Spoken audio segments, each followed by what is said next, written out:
La paix et la réconciliation des préalables à la reconstruction ivoirienne selon l'Union des jeunes pour l'émergence et la prospérité. Elle a animé une conférence de presse. Lutte contre le sida, près de 50 millions de dollars annuellement engagés en Côte d'Ivoire par le PEPFAR. L'institution onusienne se fait connaître du public. Enfin, mobilisation internationale contre le terrorisme, des soutiens et hommages affluent après les attaques perpétrées en France. Madame, Monsieur, bonsoir et soyez les bienvenus sur RTI2. La jeunesse de Côte d'Ivoire s'implique dans la paix, la réconciliation nationale et le développement du pays. L'Union des jeunes pour l'émergence et la prospérité a organisé hier une conférence de presse. Objectif, informer le public de ses différentes activités. Les précisions de Koné Pargassoro. La paix, la réconciliation, la cohésion sociale, le développement et l'emploi jeune. Des valeurs chères à l'Union des jeunes pour l'émergence et la prospérité de la Côte d'Ivoire, UJEPSI. Cette structure entend œuvrer à l'implication de tous les jeunes dans le processus de réconciliation nationale et action de développement du gouvernement ivoirien. Pour Thierry Xavier, président de l'UJEPSI, il est important d'aider la jeunesse à se prendre en charge afin de réduire la pauvreté et contribuer à la résolution de la question de l'emploi jeune. Si on arrive à donner ne serait-ce qu'un verre d'eau à un jeune, la motivation qu'il avait à pouvoir être, je vais dire, le réceptacle potentiel de toute situation de conflit, cette disposition-là disparaît en lui. On pourra parvenir à la paix et à la réconciliation. Et c'est ce que j'essaie de faire partager à travers l'UJEPSI. L'amour du travail, l'humilité et la tolérance, d'autres vertus à cultiver selon Thierry Xavier. Il faut que les jeunes arrêtent de penser que la réussite est le fait d'une génération spontanée. Non, ce n'est pas le hasard, c'est le travail. C'est le travail. Tout ce qui est à côté, ça peut être un coup de chance. Mais en réalité, la seule voie noble, c'est le travail. Et progressivement, si tu sais attendre ton heure, c'est sûr que ça va venir. L'UJEPSI compte organiser à partir du mois de février une caravane dans plusieurs régions de la Côte d'Ivoire. Objectif, sensibiliser la jeunesse ivoirienne sur l'importance de la cohésion sociale et de la discipline. Une toute autre conférence de presse à présent. Elle a été animée aujourd'hui par l'Association des paralysés de Côte d'Ivoire. Cette organisation dénonce les difficultés qu'elle rencontre dans le monde de recherche de l'emploi. Elle a donc adressé un plaidoyer au gouvernement ivoirien. Le président de la République a annoncé le 7 janvier dernier, lors du premier conseil des ministres de l'année 2015, qu'il y aurait le 16 janvier prochain un conseil présidentiel qui va aborder la question de l'emploi jeune. Le président de la République porte surtout une attention particulière sur l'emploi des jeunes et nous ne voulons pas demeurer en reste dans cette mouvance. Dernièrement, nous avions pu nous en rendre compte que le recrutement dérogatoire, comme l'a annoncé le Premier ministre, est un acquis. Seulement, nous attendons que le président de la République signe le décret pour le travail formidable qui a été fait. Et nous voudrons vraiment plaider pour que ce jour-là, la situation de l'emploi des personnes handicapées soit abordée. Le gouvernement ivoirien qui justement s'implique activement dans la bataille pour l'emploi jeune. Déjà, 3600 bons de permis de conduire ont été remis à la jeunesse du Haut-Sassandra. Ces bons seront répartis entre les jeunes des départements de Daloa, Vavois, Zokoube et Issia. Les explications de Thérèse Tapé-Yoboué. Avec ces 3600 bons de réduction, les jeunes ne débourseront que 35 000 francs CFA pour obtenir un permis, là où normalement, ils devraient payer un peu plus de 100 000 francs CFA. Un geste apprécié à sa juste valeur. Je suis très content et la population est très contente. On remercie le ministre. Vraiment, on compte sur eux pour appui, pour lutter contre le chômage. Nous sommes très contents du geste du ministre d'État et nous demandons donc à toute la population à prendre attache avec la société civile active pour que ensemble nous puissions développer le Haut-Sassandra. Les bénéficiaires ont naturellement exprimé leur gratitude au ministre Ahmed Bakayoko, initiateur du don. Je remercie le ministre Ahmed Bakayoko. Franchement, je suis très content d'avoir cette bombe. Dès aujourd'hui, je vais apprendre à rouler. C'est ce qui est déjà une bonne chose.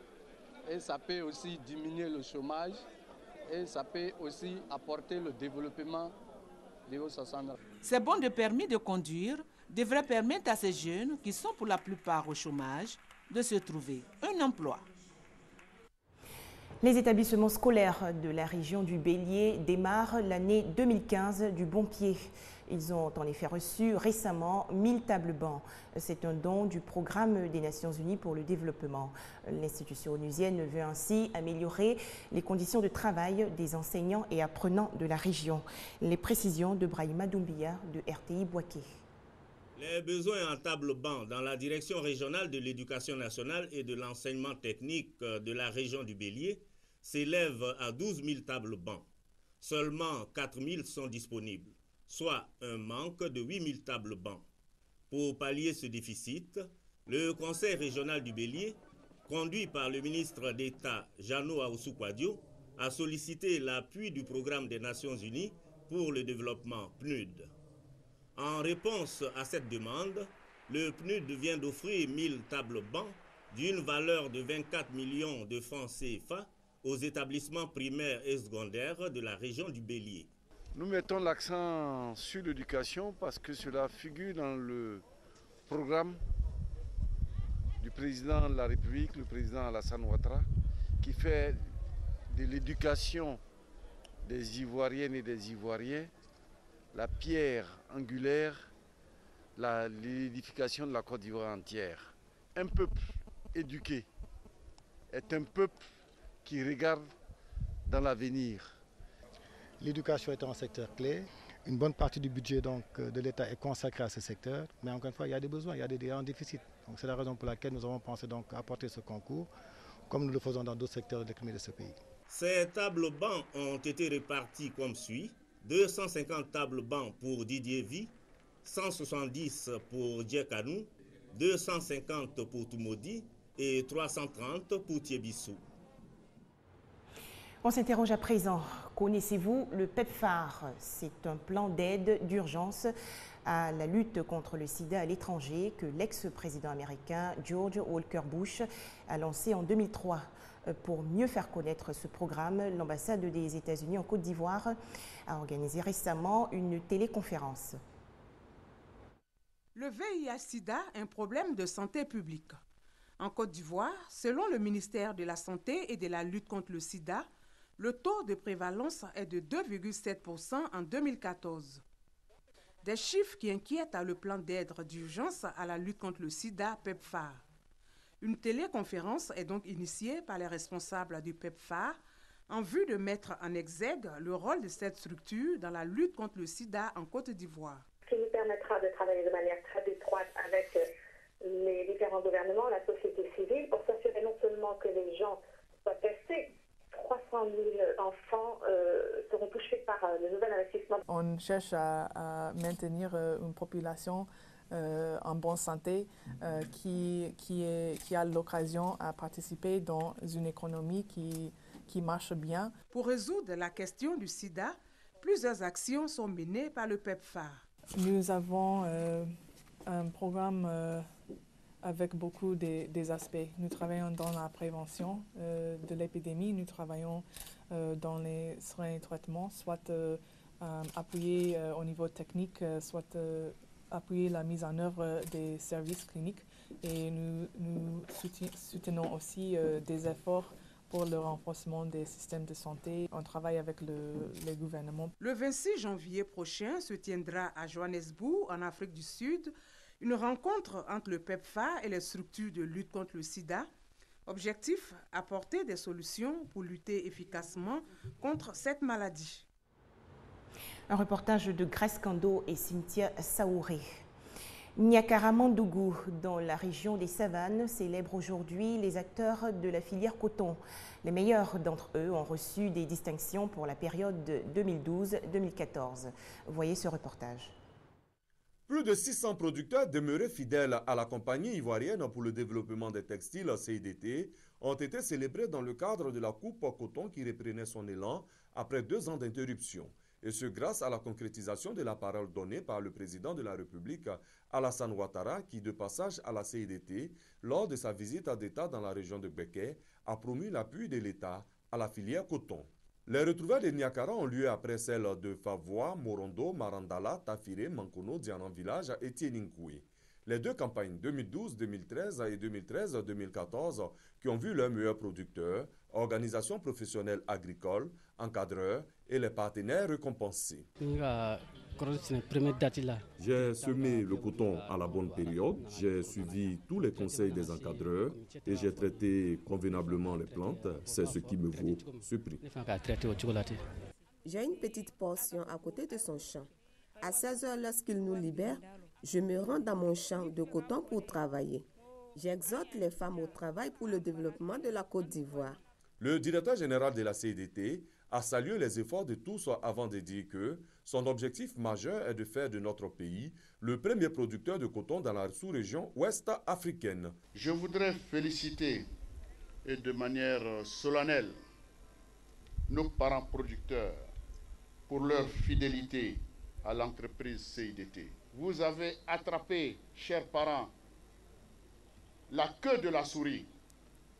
Goûtez-la au cours de cette campagne de commercialisation.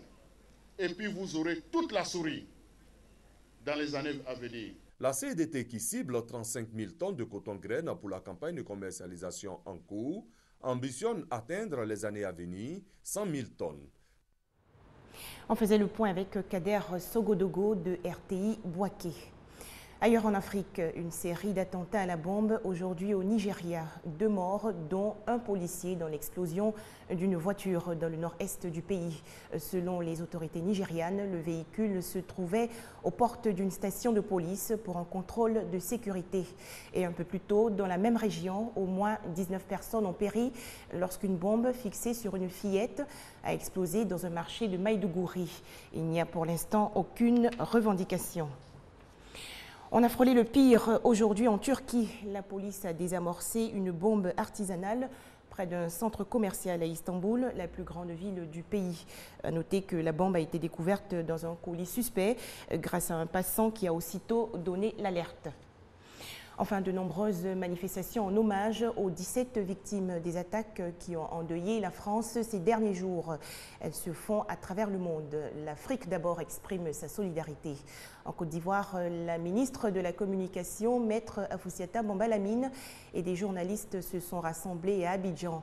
Plusieurs centaines de personnes ont également manifesté à Bangui, capitale centrafricaine, et à Johannesburg, en Afrique du Sud.